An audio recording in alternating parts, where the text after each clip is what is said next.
And this probably leads into the second point around what are you getting when you get investment, which is it's not just money. A lot of the time, there's a lot of money out there at the moment. You might hear that there's a lot of money around. People say that phrase. You might know, what the hell does that mean? It means there's a lot of people who are liquid at the moment, but actually only a few people are getting the money. So there's a lot of money out there for the right people. Yeah. But what a lot of smaller businesses need to consider is most likely you screw up the money. What you need to bring in is a money and a skill set. Yeah. So if you are an SME needing money, there's a gap in probably what you need.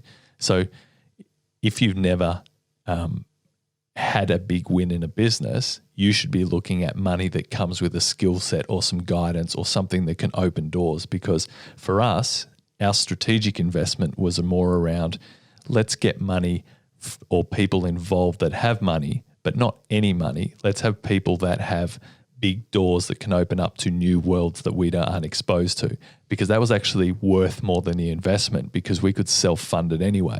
Why could we self-fund it? We had a good business model that was set up for self-funding growth. So we were okay. We didn't really need money. We just wanted to accelerate.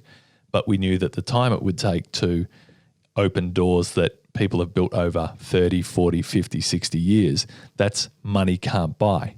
But if we ask people as a favor to do that, they'll do it, of course. But it's different when they're invested in the business because they want it to make sure it works. They want to keep opening doors because they want it. So sometimes the investment's not about getting the money.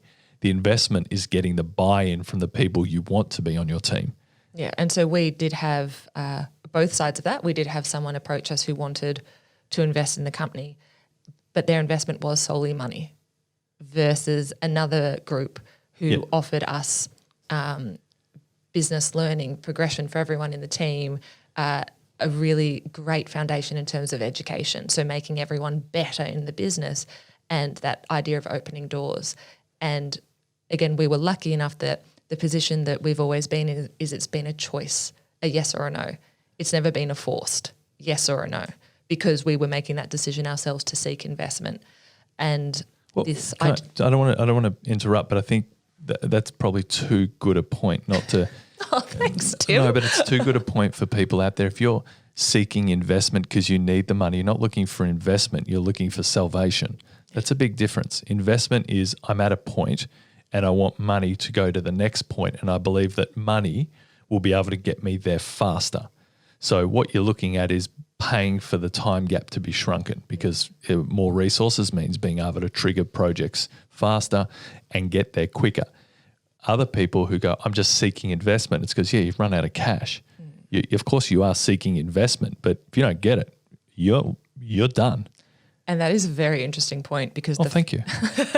The first one, it's a position of strength that you come from as the SME or the business. When you're talking to the investor themselves, you don't have to bend or malleable. All of your discussions are based on equality of I can give you this, you can give me this, let's come to a fair and reasonable outcome. Yep. If you come at it from that element of you are desperate desire to have money to keep going, that is probably where the deal would be more structured in favour of the investment partnership, only because you have less to bring to the table. They have more to bring to the table. Yeah, the balance of power shifted. Absolutely, and that's where the decision is made. And I believe I was listening to another podcast of yours where this discussion was. You a fan. I'm a fangirl. Was it the stopgap, this idea of, well, when do you walk away? Is that money going to make the difference in the business, or is this the decision of, is going into a new partnership worth it?